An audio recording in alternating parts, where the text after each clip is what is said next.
దీంట్లో కొన్ని నిజాల్లో అంటే కొన్ని విషయాలు చెప్పినారు. అది ఈ పుస్తకం బయటకు వచ్చిన తర్వాత రెడీగా ఉన్నారా దాని కాన్సిక్వెన్సెస్కి? అంటే ఎవరైనా విమర్శలు, దాడి జరుగుతుంది, ఫిజికల్గానే కాకుండా దాడి జరుగుతుంది. నేను ఎవరికి ఏం సమాధానం చెప్పను, ఈ పుస్తకమే సమాధానము. ఎవరైనా తీవ్రంగా ఒకవేళ అట్లా దాడి చేస్తే ఉన్న సంగతులు ఇంకా ఎక్కువ చెప్తా. ఇప్పుడు నన్ను నేను కంట్రోల్ చేసి తగ్గించిన అప్పుడు ఇంకా చెప్పండి. అసలు మీరు ప్రచురణ రంగంలోకి ఎందుకు వచ్చిండ్రు? విక్రేతకు ఎందుకు తయారైనరు? అంటే ఒక స్టాల్ పెట్టి స్పెసిఫిక్గా ఈ పుస్తకాలు అందుబాటులోకి తీసుకురావడానికి వెనక బలమైన కారణం ఏంటి? ఇట్లాంటి పుస్తకాలు అక్కడ విజయవాడ ఎగ్జిబిషన్లో నేను పెట్టుకున్నా. చాలామంది వచ్చిండ్రు, చర్చించిండ్రు. సో నేను ఒక ఉద్యమకారునిగా శత్రు శిబిరంలోకి వెళ్ళి సాహిత్య ఉద్యమాన్ని నేను కొనసాగించిన. మీరు ఈ తెలంగాణ గురించి సలాం హైదరాబాద్ రాయడానికి మిమ్మల్ని పురికొల్పిన కారణం ఏంటి అసలు?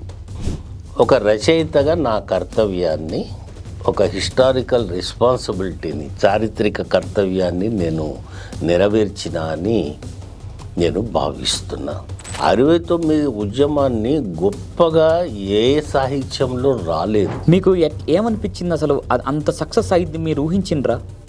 రాయటం ఒక బాధ్యత, చదవటం నా ఆనందం. అల్యూమినియం ఫ్యాక్టరీని మీరు అక్కడ కార్మిక సంఘాన్ని ఏర్పాటు చేయడంలో, అవును కదా, కరెక్టే కదా? ఆటోమేటిక్గా వార్త వెళ్ళి ఒక 100 మంది అన్న నా చుట్టూ చేరి మేమందరం హ్యాపీగా ఉన్నాం సార్ అని చెప్పేది. సో నా జీవితము సార్థకమైంది. ఇప్పుడు కమ్యూనిస్టు పార్టీ చూస్తే మీకు ఏమనిపిస్తుంది? దాన్ని ఎట్లా విశ్లేషణ చేస్తారు?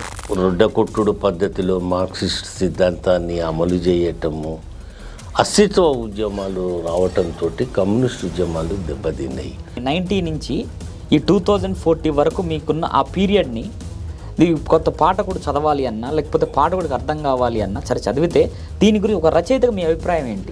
ఒక మజిలీలో ఒక చిన్న కళ నెరవేరింది. సమాజము, సోషలిస్ట్ సమాజము, కమ్యూనిస్టు వ్యవస్థ అని ఒక పెద్ద కళతోటి మేము మొదలైనాం. తెలంగాణ ఫస్ట్ తొలితరం నుంచి ఉన్నది వ్యక్తి మీరు. సో మీకు రావాల్సినంత పేరు రాలేదని అనిపిస్తుంది. దీన్ని మీరేమంటారు? గుర్తింపు రావాలంటే కొంత ప్రయత్నాలు కూడా చేసుకోవాలి. నన్ను నేను ప్రొజెక్ట్ చేసుకోవటం నాకు ఇష్టం ఉండదు.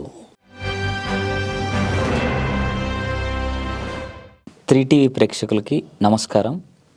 ఈరోజు మన ఛానల్లో ఇదివరకు చాలా ఇంటర్వ్యూలు చేసి చాలామంది ప్రేక్షకుల మన్ననలు పొంది, ఆ ఇంటర్వ్యూలు ఎక్కువ వ్యూవర్స్తో ప్రేక్షకాదరణ పొందినటువంటి లోకేశ్వర్ గారు, పరవస్తు లోకేశ్వర్ గారు మనందరికీ పరిచయమే. ఆయన గురించి ప్రత్యేకంగా ఇప్పుడు మళ్ళీ ఉపోద్ఘాతం చెప్పాల్సిన అవసరం లేదు, కానీ కొత్తగా ఈ వీడియో చూసేటటువంటి ప్రేక్షకులకు ఒక అంచనాకు రావడం కోసం, ఆయన తెలంగాణ ఉద్యమకారుడు, చరిత్రకారుడు, హైదరాబాద్ గురించిన ప్రత్యేక సాధికారత కలిగినటువంటి వ్యక్తి, ముఖ్యంగా హైదరాబాద్ నివాసి.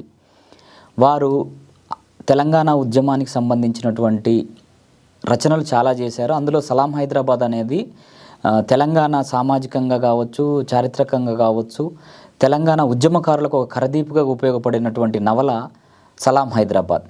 దానిని 3 భాగాలుగా వెలువరించారు. ఆ 3వ భాగం ప్రస్తుతం ఈ రాబోయే రోజుల్లో హైదరాబాద్ బుక్ ఫెయిర్లో పుస్తకావిష్కరణ జరుపుకోబోతుంది 20వ తారీఖు, డిసెంబర్ 20వ తారీఖు. ఆ సందర్భంగా ముందుగా మనం లోకేశ్వర్ గారితో ఒక పుస్తకానికి సంబంధించినటువంటి పరిచయ కార్యక్రమం చేయాలన్న ఉద్దేశంతో ఈరోజు మనం ఈ కార్యక్రమం చేయడం జరుగుతుంది. ఈ 3వ భాగం పేరు చెప్పడానికంటే ముందు సలాం హైదరాబాద్ అనేది 1వ భాగం. అది 1969 సంవత్సరానికి సంబంధించినటువంటి తొలితరం తెలంగాణ ఉద్యమానికి సంబంధించినటువంటి సంఘటనలను కొంత వెనక్కి వెళ్ళి అసలు హైదరాబాద్ ప్రాముఖ్యత, తెలంగాణ ప్రాముఖ్యత ఒక ఆత్మకథాత్మక నవలలాగా తీసుకురావడం జరిగింది. అది వచ్చిన తర్వాత ఎంతోమంది పాఠకుల అభిమానాన్ని పొందిందనమాట ఆ నవల. అంటే హైదరాబాద్ ఎందుకు అవసరం, తెలంగాణ రాష్ట్రం ఎందుకు అవసరం, హైదరాబాద్ అనేది మళ్ళీ వేరు చేసి చూస్తే అంటే హైదరాబాద్ని ప్రత్యేక తెలంగాణలోంచి బయటకు తీసుకొచ్చి దాన్ని కేంద్రపాలిత ప్రాంతం చేద్దామన్నా సరే కాకుండా ఈ పుస్తకం అడ్డుపడ్డదని చెప్పడంలో అతిశయోక్తి లేదు. తర్వాత దానికి 2వ భాగంగా కల్లోల కలల కాలం అనే పుస్తకం తీసుకురావడం జరిగింది. 1970 నుంచి 1990 వరకు ఉన్న మధ్యకాలాన్ని ఆ భారతదేశానికి, ప్రపంచానికి, భారతదేశానికి సామాజికంగా, ఆర్థికంగా ఈ తెలంగాణకి జరిగిన సంఘటనలను క్రానలాజికల్ ఆర్డర్లో చాలా అద్భుతంగా చిత్రీకరించడం జరిగింది. దాని వరుసలో 90 నుంచి 2014 తెలంగాణ వచ్చే వరకు ఉన్నటువంటి కాలాన్ని రికార్డు చేసిన పుస్తకం ఈ తీరం చేరిన నావ. ఈ తీరం చేరిన నావ పుస్తకమే డిసెంబర్ 20, 2025 హైదరాబాద్ బుక్ ఫెయిర్లో ఆవిష్కరణ జరగబోతుంది. దానికి సంబంధించినటువంటి మన రచయిత లోకేశ్వర్ గారితో కొంత సంభాషణ ఇప్పుడు మనం చేసే ప్రయత్నం చేద్దాం. నమస్కారం సార్. నమస్తే కమల్ సార్. చాలా సంతోషంగా ఉంది. ఎందుకనంటే ఒక ట్రయాలజీని కంప్లీట్ చేయడం అనేది, అంటే ఒక మొదలు పెట్టడం అనేది ఇప్పుడు మన భర్తృహరి సుభాషితం లాగా రచయితలు కూడా ఒక టేస్ట్ నోటికి చూపిస్తారు. సలాం హైదరాబాద్ అనే నవల ప్రత్యేకంగా నాకు వ్యక్తిగతంగా, నాకు హైదరాబాదు అంటే ఖమ్మం జిల్లా లాంటి ఒక ప్రదేశంలో దగ్గర ఉంటుంది, అడవులకు దగ్గర ఉంటుంది. ప్లస్ ఏంటంటే ఒక మంచి ఒక ఫ్రీ స్పేస్ ఉన్న నగరం. నేను చదువుకోవడానికి హైదరాబాద్ వచ్చినప్పుడు ఉక్కిరిబిక్కిరి అయిపోయినా. అసలు ఈ హైదరాబాద్లో ఏందిరా జనం ఇట్లున్నారు, అసలు హైదరాబాద్లో ఎందుకు ఉండాలి, మనం వెళ్ళిపోయిన సందర్భం. ఎప్పుడైతే నేను సలాం హైదరాబాద్ నవలలో చదివినో, అంటే ఇది అతిశయోక్తిగా చెప్తుంది కాదు, నాకు హైదరాబాద్ ఎంత గొప్పదా, మరి మన ఈ హైదరాబాద్నా నేను వద్దు బయటికి వెళ్ళిపోదాం, అసలు దీంట్లో అవకాశం వస్తే ఇక్కడ దూరాలి కదా అని నాకు సలాం హైదరాబాద్ చాలా ఉపయోగపడ్డది. ఇప్పటికి కూడా నేను సండే వస్తే అబిడ్స్ వీధులలో తిరగటం, లేకపోతే చౌమల్లా ప్యాలెస్, చార్మినార్, అటుపోతే షాలిబండ, ఇది హైదరాబాద్, అసలాం హైదరాబాద్ నాకు చాలా నాకు ఉపయోగపడ్డది అసలు ఎందుకు తెలంగాణ కావాలి అనే దానికి. సరే, దాని తర్వాత మీరు కల్లోల కరడి కాలం అని పార్ట్ 2 రాసిండ్రు. దాంట్లో 70 నుంచి 90 వరకు కమ్యూనిస్ట్ ఉద్యమం బాగా పీక్స్లో ఉన్నప్పుడు అది కాలం అది. అట్లనే భారతదేశంలో కూడా ఎమర్జెన్సీ రోజులు. ముఖ్యంగా నాకు పొరకల దొర అనేదే ఎవరైనా సినిమాగా చేయదగ్గ లేకపోతే వెబ్ సిరీస్కి, ఇప్పుడు వెబ్ సిరీస్ కాలం కాబట్టి విస్తృతంగా చేయాలి అంటే పొరకల దొర కాన్సెప్ట్ అనేది నిజంగా చాలా అద్భుతమైంది. సో కల్లోల కడల కాలం 2 వచ్చిన తర్వాత మీరు 3ని మన ఆత్మీయ సంభాషణలో లేదా వ్యక్తిగత సంభాషణలో 3 రాయండి సార్ అని అంటే మొత్తానికి ఇది తీసుకొచ్చి ఈరోజు చాలా అద్భుతంగా కూడా 90 నుంచి మళ్ళీ తెలంగాణ వచ్చిన దాకా నాకు తెలిసే చరిత్రలో చాలా తక్కువగా, అంటే 1-2 ఉండొచ్చేమో కానీ ఇంతగా రికార్డు చేసింది. అంతకుముందు ఉన్నాయేమో ప్రత్యేక అసలు నైజాం రాష్ట్రం ఆంధ్రప్రదేశ్ ఏర్పడేటప్పుడు పరిస్థితులు తప్పితే ఈ తెలంగాణ వచ్చే వరకు, ఏదైతే తెలంగాణ ఉద్యమం స్టార్ట్ అయ్యి తెలంగాణ వచ్చే వరకు ఉన్నది మాత్రం ఈ మీరు మాత్రమే రికార్డు చేసింది. దానికి మిమ్మల్ని నిజంగా నేను అభినందిస్తున్నా సార్. Thank you. అంటే ఎంతో కొంత సేవ అనుకోవచ్చు. ముందు తరాలు తెలంగాణ గురించి తెలుసుకోవాలంటే మీ పుస్తకాలు ఖచ్చితంగా ముందు వరుసలో ఉంటాయి. సార్ చెప్పండి, అసలు మీరు ఈ తెలంగాణ గురించి సలాం హైదరాబాద్ రాయడానికి మిమ్మల్ని పురికొల్పిన కారణం ఏంటి అసలు? అంటే సాహిత్యం నా మీద చాలా ప్రభావం ఉన్నది. తెలుగు సాహిత్యము నవలలలో చరిత్రను రికార్డు చేసిన వాళ్ళు నాకంటే ముందు కొంతమంది ఉన్నారు. ఫర్ ఎగ్జాంపుల్ ఉప్పల లక్ష్మణరావు గారు, అతడు ఆమె నవల నన్ను బాగా ప్రభావితం చేసింది. అట్నే మహీధర రామ్మోహన్ రావు గారి నవలలు కొల్లాయి గట్టితేనేమి, రథచక్రాలు, ఇట్లాంటి పుస్తకం నవలలు. వడ్డెర చండీదాస్ అనుక్షణికంలో కూడా రేఖామాత్రంగా చరిత్రను, ఆ ఎమర్జెన్సీ టైంను, ఆ పరిస్థితులను ఆయన రికార్డ్ చేయటం జరిగింది. ఇంకా చాలా పుస్తకాలు ఉన్నాయి సాహిత్యంలో చరిత్రను రికార్డ్ చేయటం అనేది. కాబట్టి నాకు కూడా ఏమనిపించిందంటే తెలంగాణను, హైదరాబాదును, ఇక్కడి ఉద్యమాలను, జనజీవన సంస్కృతిని సాహిత్యంలో రికార్డు చేయాలి అని అనుకున్నాం. ఇప్పుడు నేనేమనుకుంటున్నా అంటే ఈ 20 ఏళ్ల కాలంలో 2005లో సలాం హైదరాబాద్ వచ్చింది, 15 ఏళ్ల తర్వాత కల్లోల కలల కాలం వచ్చింది 2వ భాగము, మళ్ళీ 20 నుంచి 5 సంవత్సరాలు టైం తీసుకొని ఇప్పుడు తీరం చేరిన నావ వచ్చింది.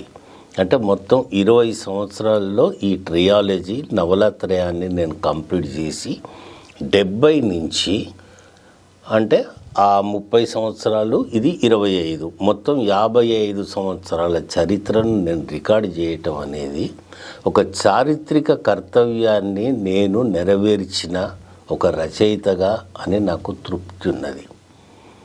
సాహిత్యంలో ఈ కాలాన్ని రికార్డు చేయటం అన్ని కోణాల నుంచి మళ్ళీ అవును, సామాజికంగా కావచ్చు, ఆ తృప్తి నాకు ఉన్నది.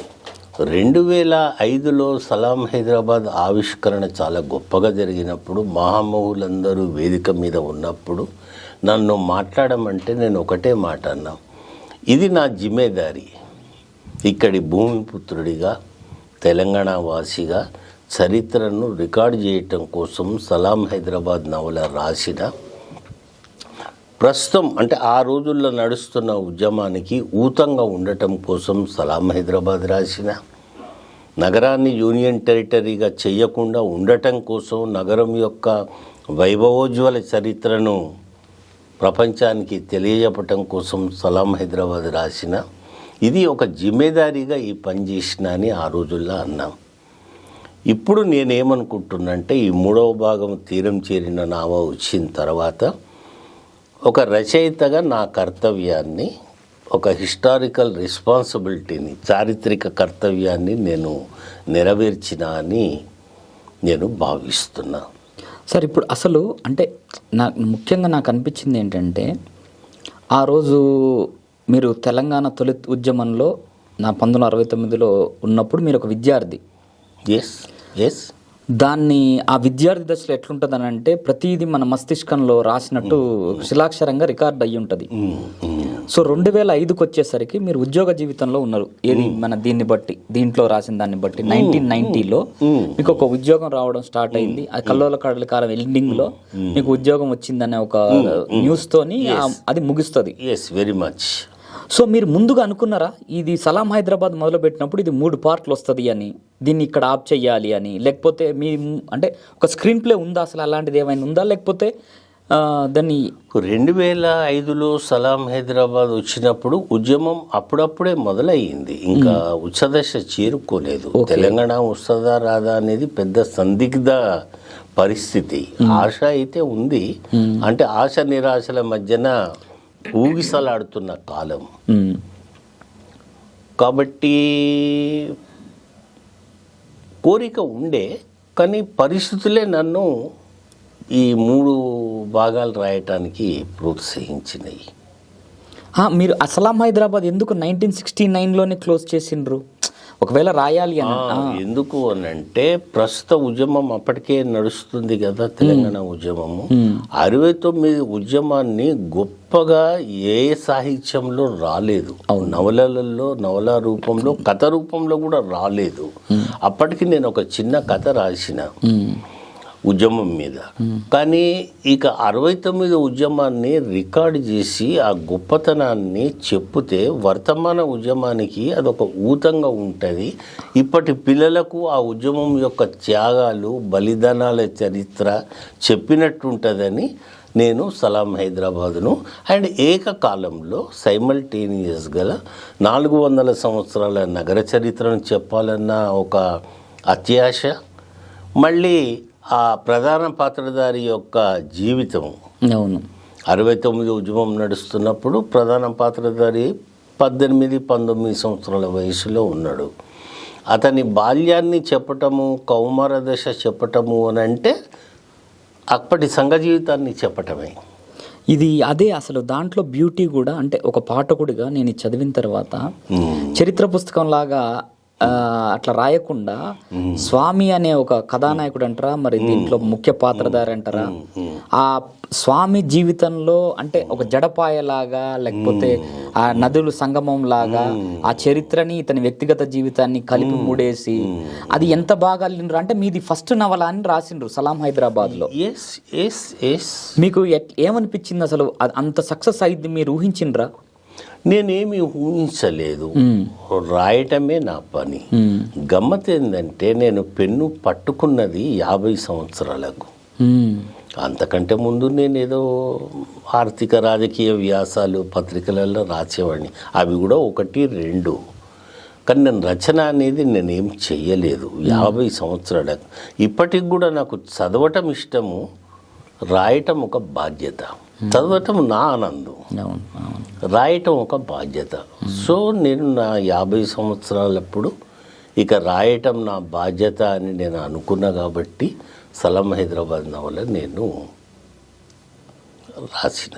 సరే, సలాం హైదరాబాద్లో ఆ 400 ఏళ్ల నుంచి తొలి ఉద్యమంతో ఆఫ్ చేసిండ్రు. తర్వాత 70 నుంచి 90 వరకు 20 సంవత్సరాల కాలంలో దాన్ని కమ్యూనిస్టు జీవితం, మీరు ఒక కమ్యూనిస్ట్ కార్యకర్తగా, కమ్యూనిస్టు అది మన అల్యూమినియం ఫ్యాక్టరీని మీరు అక్కడ కార్మిక సంఘాన్ని ఏర్పాటు చేయడంలో, అవును కదా, కరెక్టే కదా? అల్యూమినియం ఫ్యాక్టరీ కాదు, నేను హైదరాబాద్ సెంట్రల్ యూనివర్సిటీలో ఎన్ఎంఆర్ లేబర్ డైలీ వేజెస్ వాళ్ళను ఒక 300 మందిని పర్మనెంట్ చేయించడం జరిగింది. కాబట్టి వాళ్ళందరూ ఇప్పుడు రిటైర్ అయ్యింది. కానీ ఒక 10 ఏళ్ల క్రితం నేను యూనివర్సిటీకి పోతే ఆటోమేటిక్గా వార్త వెళ్ళి ఒక 100 మంది అన్న నా చుట్టూ చేరి మేమందరం హ్యాపీగా ఉన్నాం సార్ అని చెప్పేది. సో నా జీవితము సార్థకమైంది. అట్లే నేను బిహెచ్ఈఎల్ను కేంద్రంగా చేసుకొని పటాన్ చెరువు ఇండస్ట్రియల్ ఏరియాలో ఒక 3-4 కార్మిక సంఘాలకు నేను అధ్యక్షుడిగా పనిచేసిన. ఇండో హ్యాక్సా ఫ్యాక్టరీ అని ఒకటి, జిందాల్ స్టీల్ ఫ్యాక్టరీ అని ఒకటి. అప్పుడు నేను కార్మికులతోటి మెలగటం, వాళ్ళ ఇళ్లలో ఉండటం. అప్పుడు అదంతా అడవి ప్రాంతం సెంట్రల్ యూనివర్సిటీ ఏరియాలో. ఆ మసీద్ బండ ఇప్పుడు అమెరికాలాగా కనబడుతుంది. నేను అక్కడికి వెళ్ళి రాత్రుల్లో అక్కడ పడుకునేవాడిని వాళ్ళ గుడిసెలలో. చాలా అడవి, చాలా అందమైన ప్రాంతాలు ఉండేవి. సో నేను ట్రేడ్ యూనియన్ కార్యకర్తను. యాక్చువల్గా వామపక్ష పార్టీలకు పనిచేసిన వాళ్ళు నన్ను ఏం చేసిందంటే, ఇక నువ్వు విద్యార్థి యువజన సంఘాలు కాదు, నువ్వు కార్మిక సంఘాల నిర్మాణంలో ఉండాలి, నువ్వు అక్కడే ఉండాలి పటాన్ చెరువు ఏరియాలో. అంటే కొంతకాలం నేను అక్కడ బిహెచ్ఈఎల్ క్వార్టర్స్లలో ఉంటూ ఇటు సెంట్రల్ యూనివర్సిటీని, అటు Indo hacksaw, Jindal steel factory అవన్నీ, అది నా జీవితంలో అదొక అనుభవము. సార్ ఇప్పుడు అంటే ఇది అవుట్ ఆఫ్ ద సబ్జెక్ట్ కావచ్చు, కానీ ఇప్పుడు ఈ 100 ఏళ్ల సందర్భంగా మీరు ఒకప్పుడు పూర్వ కార్యకర్త, కార్మిక నాయకుడు అనండి, అంటే కమ్యూనిస్టు వాళ్ళకి మీరు షెల్టర్ ఇచ్చిన, లేదా నక్సలైట్లకు షెల్టర్ ఇచ్చిన, ఇప్పుడు కమ్యూనిస్టు పార్టీ చూస్తే మీకు ఏమనిపిస్తుంది? దాన్ని ఎట్లా విశ్లేషణ చేస్తారు? ఇదొక విషాదమైన, చాలా బాధగా కలిగించే సంగతి ఇది. రోజు రోజుకు రైటిస్ట్ ఫోర్సెస్ బలంగా అవుతున్నాయి, అండ్ లెఫ్ట్ ఫోర్సులు, లెఫ్ట్ డెమోక్రటిక్ సెక్యులర్ ఫోర్సులు బలహీనపడుతున్నాయి. ఇది చాలా బలమైనటువంటిది. కాబట్టి కమ్యూనిస్ట్ ఉద్యమాలు క్షీణించడానికి జాతీయంగా, అంతర్జాతీయంగా చాలా కారణాలు ఉన్నాయి. అటు సోవియట్ యూనియను, ఇటు చైనా మార్పులు జరగటం, అక్కడ ప్రభుత్వాల యొక్క పతనము, సోవియట్ యూనియన్ విచ్ఛిన్నం కావటము, చైనా కమ్యూనిజం నుంచి కన్జ్యూమరిజం అండ్ పెట్టుబడిదారీ విధానం వైపు వెళ్ళటం, మన దేశంలో కమ్యూనిస్టులు పరిస్థితుల్ని అర్థం చేసుకోకపోవటము, మునాటనీగా రొడ్డకొట్టుడు పద్ధతిలో మార్క్సిస్ట్ సిద్ధాంతాన్ని అమలు చేయటము, అస్తిత్వ ఉద్యమాలు రావటంతో కమ్యూనిస్ట్ ఉద్యమాలు దెబ్బతిన్నాయి. అవి చారిత్రక ఆవశ్యకత, ఐడెంటిటీ ఉద్యమాలు రావటం భారతదేశంలో. కానీ కమ్యూనిస్టులది స్వయంకృతాపరాధమే. ఇప్పుడు అంటే ఇప్పుడు ఈ పంచాయతీ ఎన్నికల్లో చూసినా కానీ కనీసం స్వతంత్రులు లేకపోతే అంటే కనీస స్థాయిలో కూడా ప్రభావం చూపలేకపోతున్నాడు. పత్రికలలో చూస్తే ఇతరులలో కలిసిపోయిండు కమ్యూనిస్టులు. ఉన్నది కాంగ్రెసు, బీఆర్ఎస్, బీజేపీ. కమ్యూనిస్టులు ఇతరులలో పులుసులో కలిసిపోయిండు. అవన్నీ స్వయంకృత అపరాధాలు. ఇప్పుడు మీరు 90లో అంటే మీ 70 నుంచి 90 వరకు మీరు ఒక స్ట్రగుల్ పీరియడ్లో ఉన్నారు. అంటే ప్రైవేట్ జీవితం కావచ్చు, ధిక్కార స్వరం కావచ్చు, ఎవరికి లొంగిపోకుండా ఉండడం కావచ్చు. అంటే దీన్ని నవలగన్నా కానీ కాత్యాయని విద్మయ్య గారు కలల కాలం ముందు మాటలో రాస్తూ ఆమెకు చాలా అద్భుతమైన మాట అన్నారు. ఆత్మకథాత్మక చారిత్రక నవల ఇది, ఒక డాక్యుమెంటరీ నవల. ఈ నవలని మీరు వ్యక్తిగతంగా అంటే మీ అంటే పర్సనల్స్ చెప్పకుండా చరిత్రకి ఎంతవరకు అంటే సామాజికంగా ఒక సంఘటన చెప్పడానికి ఆ సంఘటన మీ జీవితంలో ప్రభావితం ఎట్లా జరిగింది అనేది చాలా అద్భుతంగా పోర్ట్రేట్ చేసిండ్రు. అది 70 నుంచి 90 వరకు ఒక స్ట్రగుల్, అంటే స్థిరత్వం లేని జీవితం, కమ్యూనిస్ట్ కార్యకర్తగా ఆదర్శాలు వాస్తవాలకు వచ్చేసరికి అవి వాటికి పొంతన కుదరకపోవడం, దాంట్లోంచి బయటికి రావడం, ఇదంతా కలల కాలంలో ఉంది. 90లో మీకు ఉద్యోగం వచ్చి మీకు ఒక స్వేచ్ఛ వచ్చింది. అందుకనే కదా తీరం చేరిన నావాని పెట్టడానికి కారణం ఏంటంటే మీకు ఒక భద్రత ఉంది, ఆర్థిక భద్రత కావచ్చు, లేకపోతే మీరు ఆ స్వరాన్ని వినిపించడంలో అంటే మీకు వ్యక్తిగతంగా మీరు ఏదైతే నాయకత్వ లక్షణాలు ఉన్నాయో అవి ఇక్కడ కూడా బోలే, ఏది ఉద్యోగ సంఘాల నాయకుడికి కూడా మీరు పనిచేసిండ్రు. సో తీరం చేరిన నావాన్ని క్లుప్తంగా చెప్పాలంటే ఏమని చెప్తారు? అంటే ఈ పీరియడ్ని 90 నుంచి ఈ 2040 వరకు మీకున్న ఆ పీరియడ్ని ఇది కొత్త పాఠకుడు చదవాలి అన్నా లేకపోతే పాఠకుడికి అర్థం కావాలి అన్నా సరే చదివితే దీని గురించి ఒక రచయితగా మీ అభిప్రాయం ఏంటి? ఈ టైటిల్ పెట్టడంలో నా మెయిన్ ఉద్దేశం ఏమిటంటే సలాం హైదరాబాదులో 69 ఉద్యమంతో నవల స్టార్ట్ అయ్యింది. ఈ నవలకు వచ్చేసరికి ఆ తెలంగాణ ఉద్యమం ఒక తీరానికి చేరుకొని ప్రత్యేక తెలంగాణ రాష్ట్రం వచ్చింది 2014లో. సో ఒక ఉద్యమము అనేది సఫలీకృతమైంది కాబట్టి తీరం చేరిన నావా అని ఉద్యమాన్ని దృష్టిలో పెట్టుకున్న. రెండోది వ్యక్తిగతంగా నా జీవితం కూడా ఇప్పుడు నేను 74 సంవత్సరాలకు ఈ బుక్ నేను రాసిన. ఇక నా జీవితం కూడా ఓ రకంగా తీరం చేరింది. ఇప్పుడు నేను ఒక కార్యకర్తగా పనిచేయలేను ఫీల్డ్లోకి వెళ్ళి, కానీ ఒక రచయితగా మాత్రము నేను పనిచేస్తున్నా. కానీ కార్యకర్తగా నా జీవితము ఒక తీరానికి చేరుకున్నది. రచన కూడా కార్యకర్త లక్షణాలే కదా, అది కూడా ఒక సామాజిక బాధ్యతనే కదా, అది మాత్రం కొనసాగిస్తాను నేను. సార్ మీరు అంటే నాకు ఇప్పుడు మీరు చెప్తుంటే అనిపించింది, భారత స్వాతంత్ర పోరాటంలో కొంతమంది పాల్గొన్నారు, వాళ్ళు స్వాతంత్రాన్ని చూడలేదు. చూసిన వాళ్ళు అదృష్టవంతులు. స్ట్రగుల్ స్టార్ట్ అయ్యి వాళ్ళకి ఎంత ఆనందం వచ్చి ఉంటుంది. అట్లనే మీరు తొలి ఉద్యమం నుంచి ఈ తెలంగాణ రాష్ట్రం వచ్చిన దాకా ప్రతి సంఘటన చూసిండ్రు. ఒక విధంగా మీరు అదృష్టవంతులే. ఎందుకంటే ఏదైతే జీవితం అంటే ఇంటర్మీడియట్ స్థాయిలో పడ్డ బీజం ఆ ఉద్యమం అనండి, మధ్యలో స్తబ్దుగుండి మళ్ళీ తర్వాత ఉద్యమం ఉవ్వెత్తున లెగసి వచ్చినప్పుడు మీరు దాన్ని ఎట్లా విశ్లేషణ చేస్తారు సార్? మీ జీవితాన్ని కానీ, ఈ తెలంగాణ ఉద్యమాన్ని కానీ, తెలంగాణ రాష్ట్రాన్ని కానీ ఒక పసివాడిగా చూసిన దగ్గర నుంచి తెలంగాణ సిద్ధించిన వరకు సరే అది జీవితంలో ఉన్న దాన్ని మీరు ఎట్లా చెప్తారు చెప్పాలి అంటే? ఓ రకంగా చాలా సంతోషమే. ఒక కళ నెరవేరింది, ఒక చిన్న కళ నెరవేరింది, కానీ మేము ఒక పెద్ద కళతో స్టార్ట్ అయినాం. తెలంగాణ ఉద్యమం 69లో ఆగిపోగానే 70లో నేను వామపక్ష ఉద్యమాలు, అప్పటి నక్సలైట్ ఉద్యమం వల్ల నేను ప్రభావితమైన. అప్పుడు మా నెత్తి మీద మేము ఒక పెద్ద కలగన్నాం. అప్పుడు అదేంటంటే సమాజము, సోషలిస్ట్ సమాజము, కమ్యూనిస్టు వ్యవస్థ అని ఒక పెద్ద కళతోటి మేము మొదలైనాం. పెద్ద కళ నెరవేరలేదు, నెరవేరుతుందన్న నమ్మకము ఇప్పుడు లేదు. ఈ మధ్యలో నా గమ్యంలో, నా ప్రయాణంలో ఒక మజిలీలో ఒక చిన్న కళ నెరవేరింది. అది తెలంగాణ సాధన. ఈ చిన్న కళ నెరవేరింది అని నన్ను నేను సంతృప్తి పరుచుకుంటున్నాను, నన్ను నేను సాటిస్ఫై ఆనందంగా ఉంటున్నా. కానీ పెద్ద కళ మాత్రం నెరవేరలేదు. అది ఎప్పటికీ మమ్మల్ని బాధ పెడుతూనే ఉంటుంది. అది నెరవేరదు అని అంటే నెరవేరే అవకాశాలు కూడా చాలా తక్కువ. అంటే దాన్ని మనము కొత్తగా దాన్ని అప్లై చేసుకోవాలి, కొత్త పరిస్థితులతో చేసుకోవాలి. ఇక ఇప్పుడు దేశంలో కమ్యూనిజం కాదు, సోషల్ డెమోక్రసీ అవసరం. సోషల్ డెమోక్రటిక్గా మారిన పరిస్థితులకు అనుగుణంగా ఇప్పుడు లొంగిపోయిన మావోయిస్టుల విషయంలో కూడా అదే చెప్పిన. నెహ్రూ గారు చెప్పినట్టు సోషల్ డెమోక్రసీ, సోషలిజము కావాలి, డెమోక్రసీ కూడా ఉండాలి, వ్యక్తి స్వేచ్ఛ ఉండాలి, ఆర్థిక సమానత్వం కూడా ఉండాలి. కనీసం దాన్ని సాధించుకోవాలి మనము. సరే, తీరంచేరిన నవలో మీకు ఒక ఉద్యోగ భద్రతతో స్టార్ట్ అయింది నవల. ఈ నవల అంటారా దీన్ని? సో మీరు దీన్ని నవల అనగానే ట్రీట్ చేయమంటారా, ఆత్మకథ లాగా ట్రీట్ చేయమంటారా? మీ ఉద్దేశంలో ఏంటి? పాఠకులు ఎట్లన్నా అనుకోని, మీరేమంటారు? నేను చెప్పాల్సింది నేను చెప్పిన.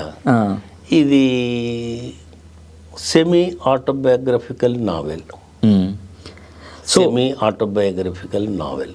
కానీ ఇందులో ప్రతి పాత్ర సజీవమైందే. కాకపోతే కొన్ని సందర్భాలలో పేర్లు మార్చిన, ఇబ్బంది పెట్టొద్దని. సో అయితే సార్, మీరు ఉద్యోగ జీవితం ప్రారంభమైన తర్వాత మీలో పర్యాటకుడు, అంటే దాన్ని ఏమంటారు, పర్యాటకుడా, ట్రావెలర్ స్టార్ట్ అయ్యిండు. మిమ్మల్ని తెలంగాణ ఇబాన్ బటూటా అనొచ్చా? ఎందుకనంటే తెలంగాణ నుంచి సిల్క్ రూట్ చేసింది మొట్టమొదటి వ్యక్తి. బహుశా చేసున్నారా? మీకే అంచనా ఉండాలి. ఎవరు చేయలేదు. సిల్క్ రూట్ యాత్ర తెలుగు రచయితలు, తెలుగు వాళ్ళు ఎవరు చేయలేరు. చెప్పండి సార్, ఇప్పుడు మీకు ఉద్యోగ భద్రత స్టార్ట్ అయింది ఈ తీరంచేరిన నవలలో, ఆ పార్ట్లో నుంచి మీరు అప్పుడు దాకా మీరు ఎక్కడ ఇమ్మడకపోవడం, కొన్ని రోజులే ఉద్యోగం చేయటం, బంద్ చేయటం, మళ్ళీ ఉద్యోగం చేయటం, మళ్ళీ బంద్ చేయటం, ఆ పెట్టుబడిదారుడు అంటారా యజమానికి వాళ్ళకి ఏ ఉంటాయి. సో తర్వాత నుంచి మీరు కొంతమంది రచయితలతోని, ఇప్పుడు కేశవరెడ్డి గారితో కావచ్చు, సామల సదాశివ మాస్టర్తో కావచ్చు, వీళ్ళ అనుభవాలను చెప్పండి సార్. మీరు దీంట్లో ఏ విధంగా చెప్పిండ్రు? మీరు అనే ప్రశ్న ఎట్లున్నదంటే, ఉద్యోగం దొరికి ఆర్థిక స్థిరత్వము లేదా ఆ భద్రలోకుల వాతావరణం ప్రవేశించిన నా లోపల అంతర్గతంగా స్ట్రగుల్ అవుతూనే ఉన్నా. ఎందుకంటే 40 సంవత్సరాలకు ఉద్యోగంలో చేరిన నేను 40 లోపు అంతా నేను ఉద్యమాల మనిషిని, ఒక కార్యకర్తను, ఒక సాహిత్యము, ఆ స్వేచ్ఛ అవన్నీ ఉండే. 40 తర్వాత నా మానసిక పరిస్థితి చేంజ్ కాలేదు. మనసు ఒక చోట, మనువు ఒక చోట అన్నట్టు నా మనసు అంతా అక్కడే ఉండే. ఉద్యోగంలో కూడా నేను సెట్ కాలేదు. నన్ను సాటిస్ఫై చేసుకోలేకపోయినా ఒక అసంతృప్తి నన్ను తీవ్రంగా వెంటాడింది. పరాయీకరణ అంటారా, దాన్ని ఏలియనేషన్ అంటారా, మానసిక వైమనస్యత అంటారా, మీరు ఏమన్నా. I was not happy in my job. ఇది నాకు తగ్గ ఉద్యోగం కాదు అని నేను బాగా లోపల అంతరంగిక ఘర్షణలకు గురైన నేను. కాబట్టి నేను ఏం చేయాలి అని ఒక ఉద్యోగ సంఘాల నిర్మాతగా, అప్పుడు చంద్రబాబు ముఖ్యమంత్రిగా ఉన్నప్పుడు కొన్ని రెవెన్యూ డిపార్ట్మెంట్లను ప్రైవేటైజ్ చేయాలని ఆయన ఆలోచిస్తే ఆ వ్యతిరేక ఉద్యమానికి నేనే లీడ్ చేసిన. అది చాలా తీవ్రమైన విషయం.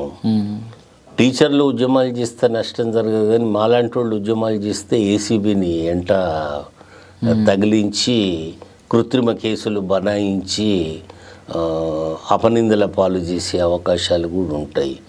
అయినా నేను మొదటి నుంచి పోయేదేమీ లేదు, సంఖ్యలు తప్ప అని అనుకునే అందులో మీరు వచ్చిన బ్యాక్గ్రౌండ్ కూడా అది నన్ను నిలవనీయలేదు భూమి మీద. కాబట్టి ఉద్యోగ సంఘాల నాయకుడిగా పనిచేసిన, మళ్ళీ తర్వాత తెలంగాణ ఉద్యమంలో రచయితల సంఘాలలో పనిచేసిన, తెలంగాణ హిస్టరీ సొసైటీలో యాక్టివ్గా పనిచేసిన, ఇవన్నీ చేస్తూ మళ్ళీ ఛత్తీస్గఢ్కు స్కూటర్ మీద పోయి అక్కడ శంకర్ నియోగి ఉద్యమాన్ని బలపరిచి, ఇదంతా నా లోపల ఉండే ఆరని జ్వాల, అసంతృప్తి, ఆ అగ్ని నన్ను ఇట్లా ముందుకు నడిపించి ఇట్లా రచయితగా నిలబెట్టింది, ఉద్యమకారుడిగా నిలబెట్టింది. ఎప్పుడు కూడా నేను విశ్రాంతి తీసుకోలేదు. ఉద్యోగాలలో కూడా అంత జీవితము లీవ్లతోటి, లాస్ ఆఫ్ పేలతోటి నేను పనిచేసిన. సార్, మీరు తెలంగాణ ఉద్యమంలో అసలు ఆ పుస్తకమే చాలామందిని తెలంగాణ ఉద్యమం వైపు ఒక పాజిటివ్ దృక్పథానికి కారణమైంది. మీరు రాసిన పుస్తకాలు సలాం హైదరాబాద్ కావచ్చు మొన్నే. సో మీకు ఇప్పుడు ఆ తెలంగాణ వచ్చిన తర్వాత రావాల్సిన పేరు రాలేదనిపిస్తుంది. ఎందుకనంటే చాలామంది తర్వాత అంటే ఉద్యమంలో ఉన్నోళ్ళ కంటే తర్వాత వాళ్ళంతా సరే, మీరు ఉన్న అంత నిర్మాతగా అంటే తెలంగాణ ఫస్ట్ తొలితరం నుంచి ఉన్నది వ్యక్తి మీరు. సో మీకు రావాల్సినంత పేరు రాలేదని అనిపిస్తుంది. దీన్ని మీరేమంటారు? నేను ఎక్కడున్నా against to the main stream, ప్రధాన ప్రవాహానికి ఎదురీదటం నా స్వభావం ఎక్కడ ఉన్నా కూడా.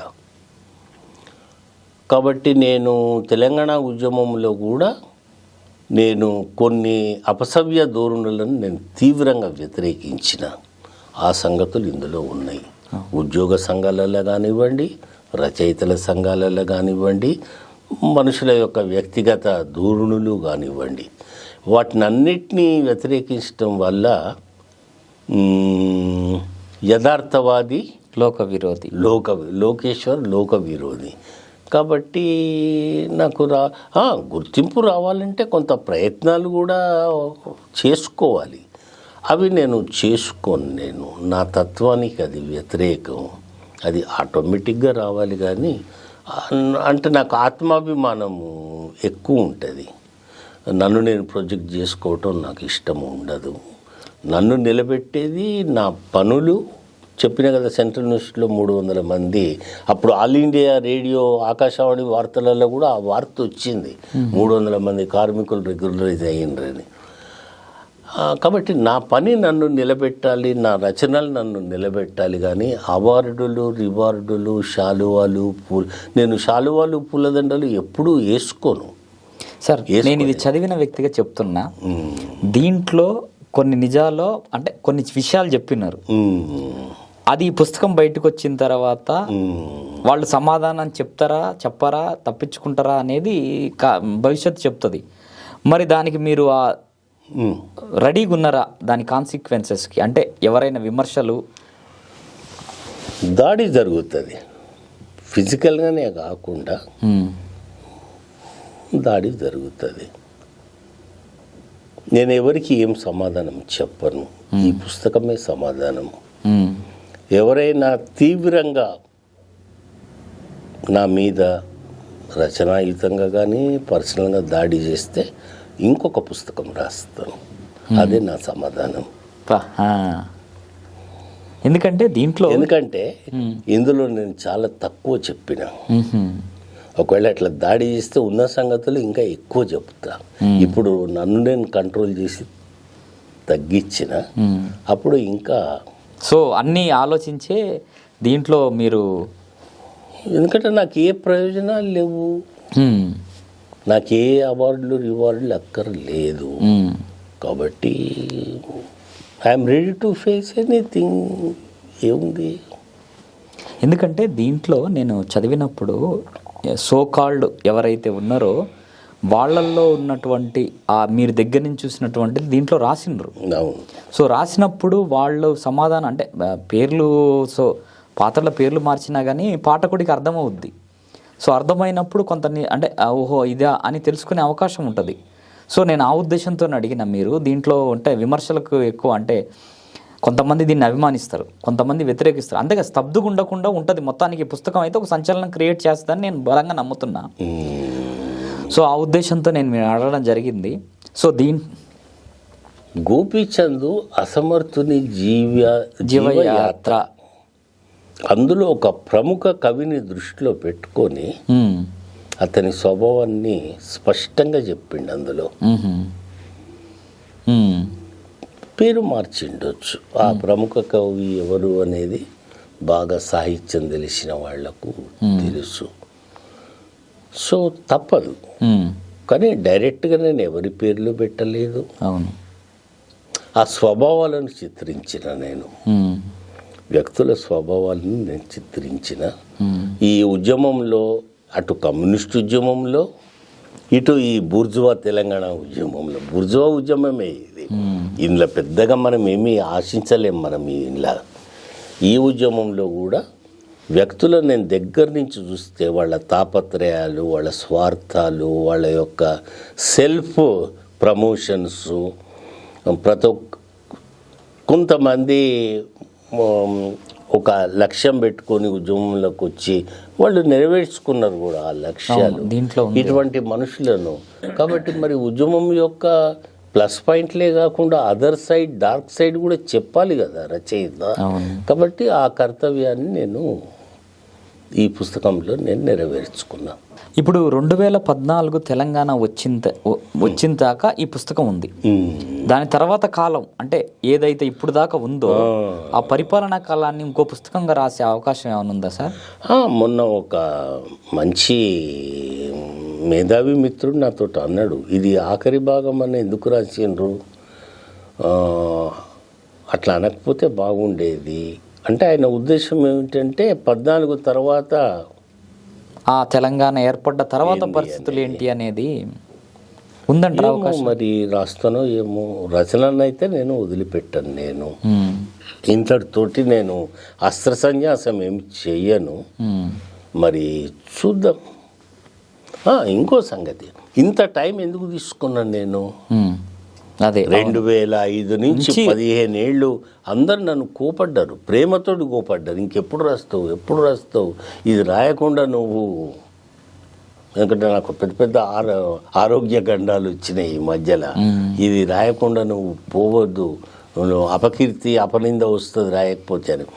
ఎందుకు తీసుకున్నా అంటే నన్ను నేను కాల పరీక్షకు నిర్ణయం చేసుకొని యాసిడ్ టెస్ట్ అంటారు దాన్ని, యాసిడ్ టెస్ట్ చేసుకొని రాయొచ్చా లేదా, ఏమిటి, ఎట్లా రాయాలి, మనుషులను ఎంత మేరకు ఎక్స్పోజ్ చేయాలి, ఫుల్గా చేయకుండా అని నా లోపల ఒక అంతరంగ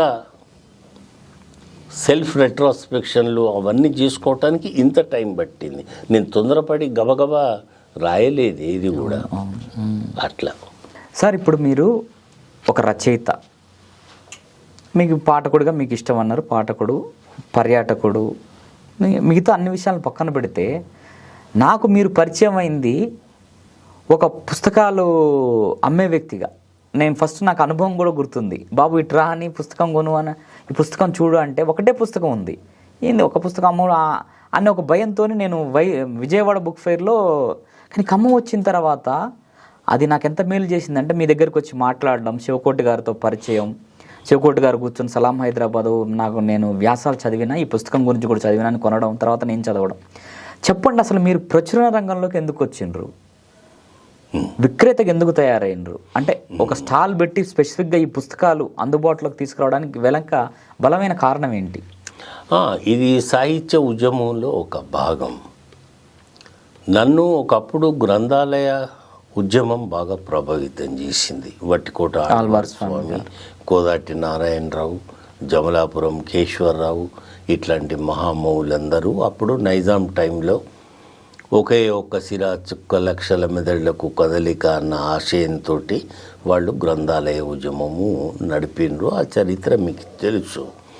రెండవది, నేను వామపక్ష ఉద్యమాలలో పనిచేసేటప్పుడు పార్టీలు సాహిత్య వారోత్సవాలు అని పిలిపిస్తే మేము సైకిళ్ళ వెనక వామపక్ష సాహిత్యం అంతా కట్టుకొని బస్తీలు, వాడలు, ఆఫీసులు, లేకపోతే కార్ఖానాల ఎదుట పెట్టుకొని వాళ్ళ లంచ్ టైంలో ఈ పుస్తకాలు అమ్మి మళ్ళీ జాగ్రత్తగా పైసకు పైసా లెక్కగట్టి పార్టీకి అప్పగించేవాళ్ళము. ఆ అనుభవం కూడా నాకు ఉన్నది. తర్వాత తెలంగాణ ఉద్యమం అప్పుడు నేనేమనుకున్నా అంటే మనము దీని ఒక ఉద్యమంగా ఈ సాహిత్యాన్ని అటు ఉద్యమాన్ని వ్యతిరేకించే వాళ్లకు కూడా తెలియజేయాలి అన్న ఉద్దేశంతో నేను ఈ పుస్తకాలన్నీ నేనే ప్రచురించుకోవటము, ఎక్కడ సభలు జరిగినా నేను వెళ్ళటం, పుస్తకాలు అమ్మటం, జనాలతోటి ర్యాపోర్టు, సన్నిహిత సంబంధాలు, వాళ్ళ అభిప్రాయాలు తెలుసుకోవటం. ఈవెన్ విజయవాడ, ఒంగోలు, తిరుపతి, విశాఖపట్నం కూడా వెళ్ళింది. అక్కడ మీరు గొల్లపూడి మారుతిరావు గారి పరిచయం జరిగింది. ఆంధ్ర ఏరియాలకు కూడా వెళ్ళినాం.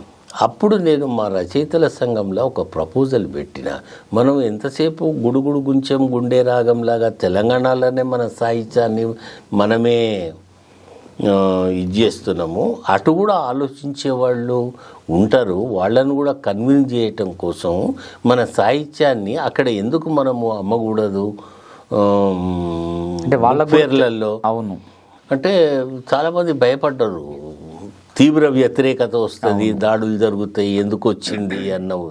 నేను ఒక్కడిని మొత్తం నా సాహిత్యాన్ని తీసుకొని, అప్పుడు ఉద్యమం చాలా పీక్గా నడుస్తుంది. ఎవరిది హైదరాబాద్, సలాం హైదరాబాద్, ప్రత్యేక తెలంగాణ ఉద్యమాల చరిత్ర, ఇట్లాంటి పుస్తకాలు అక్కడ విజయవాడ ఎగ్జిబిషన్లో నేను పెట్టుకున్నా. చాలామంది వచ్చిండ్రు, చర్చించిండ్రు, అట్ ద సేమ్ టైం పుస్తకాలు కొనుక్కున్నారు, చదువుతామండి, మేము కూడా ఆలోచిస్తామండి అని అన్నారు. సో నేను ఒక ఉద్యమకారునిగా శత్రు శిబిరంలోకి వెళ్ళి నా సాహిత్య ఉద్యమాన్ని నేను కొనసాగించిన. నాకు గొప్ప ఆదరణ లభించింది విజయవాడలో. నన్ను ప్రతిరోజు లంచ్కి పిలిచేవాళ్ళు, ఒక్కొక్కళ్ళు మా ఇంటికి భోజనానికి రాండి అని. ఈ వేరే రచయితలు ఎవరు ఈ పనులు చేయలేదు. నేనన్నా మన రచయితల సంఘం అంటూ ఒకటి ఉంది కదా, ఆ బ్యానర్ తోటి మనం అక్కడ ఎందుకు పెట్టకూడదు? మరి ఎవరు దానికి ముందుకు రాలేదు. నేను మొండివాడిని కాబట్టి దేన్నైనా ఎదుర్కోవటం కోసం నేను పోయినా. కాబట్టి నేను చెప్పేది ఏమిటంటే, నా రచయితలన్న కొంతమంది కలిసన్న స్టాల్ పెట్టాలి. కాబట్టి నేను మొట్టమొదటి తెలంగాణ రచయితను. నా పుస్తకాలతోటి నేనే స్టాల్ పెట్టి అమ్మి interaction is very great important. నా పుస్తకాలకు పెట్టిన డబ్బులు కూడా వచ్చినాయి ఆ మేరకు. లాభాలు మన ఉద్దేశం కాదు కదా, ప్రచారమే ఇంపార్టెంట్. కాబట్టి ఇటువంటి పనులు చేయాలి అని. తర్వాత ఇప్పుడిప్పుడు కొంతమంది సాహసం చేసి ముందుకొచ్చి పెడుతున్నారు, చాలా వెల్కమ్. ఇప్పుడు మీరు అంటే రేపు మొదలైపోయే డిసెంబర్ 19 నుంచి మీరు కూడా ఒక స్టాల్ పెడుతున్నారా సార్ అందులో? పెడుతున్నాను. 1920 కోవిడ్కు ముందు నేను 5-6 సంవత్సరాలు రెగ్యులర్గా పెట్టిన. నేను ఇంకెక్కువనే 2020 పెట్టిన. 2020లో నేను కూడా కోవిడ్ విక్టిమ్ అయిన తర్వాత, ఆ తర్వాత కూడా వేరే అనారోగ్యాలు రావటం వల్ల నేను పెట్టలేదు. ఇప్పుడు మళ్ళీ నా కొత్త పుస్తకాలు, పాత పుస్తకాలు అన్నిటితోటి నేను స్టాల్ ఓపెన్ చేస్తా. ఇదంతా గ్రంథాలయ ఉద్యమం యొక్క ప్రభావము. మిమ్మల్ని నేను ఆ వారసత్వాన్ని కొనసాగిస్తున్నా అని గర్వంగా అనుకుంటున్నా. గొప్ప విషయం సార్. అట్లనే మీ పాఠకులు మిమ్మల్ని కలవాలన్నా కానీ ఆ బుక్ ఫెయిర్కి వచ్చి మీ స్టాల్ దగ్గరకు వచ్చి అదొక పెద్ద పండగ వాతావరణం ఉంటుంది, అందరూ కలవటము చేయటము. సో ఈ పాఠకులకి అంటే తెలంగాణ సమాజానికి మీరు ఒక అపూర్వమైన కానుక ఇచ్చిండ్రు. ఎందుకంటే తొలి ఉద్యమం నుంచి తెలంగాణ సిద్ధించిన వరకు ఒక ట్రయాలజీ రాయడం, అందులో తెలంగాణ సమాజాన్ని చిత్రీకరించడం, ఒక వ్యక్తిగతంగా స్వామి అనే కథానాయకుడి జీవితాన్ని చిత్రీకరించడం అనేది చాలా అంటే ఒక చరిత్ర పుస్తకం లాగా కాకుండా ఒక నవల లాగా చేయడం అనేది దానికి పాఠకుల రీడబిలిటీని పెంచిన నవలగా ఈ 3వది రాబోతున్నందుకు మీకు శుభాకాంక్షలు తెలియజేస్తూ, ఏవైతే దీంట్లో పాయింట్లు ఉన్నాయో వాటిని మళ్ళీ తర్వాత దాని మీద విమర్శలు, దాడులు ఏవైతే అంటారో పత్రికాముఖంగా చేస్తారా లేకపోతే వాళ్ళు కామ్గుంటారా అనేది మళ్ళీ ఒక ఇంటర్వ్యూలో మనం చర్చిద్దాం sir. Thank you very much అండి. Thank you. నమస్తే.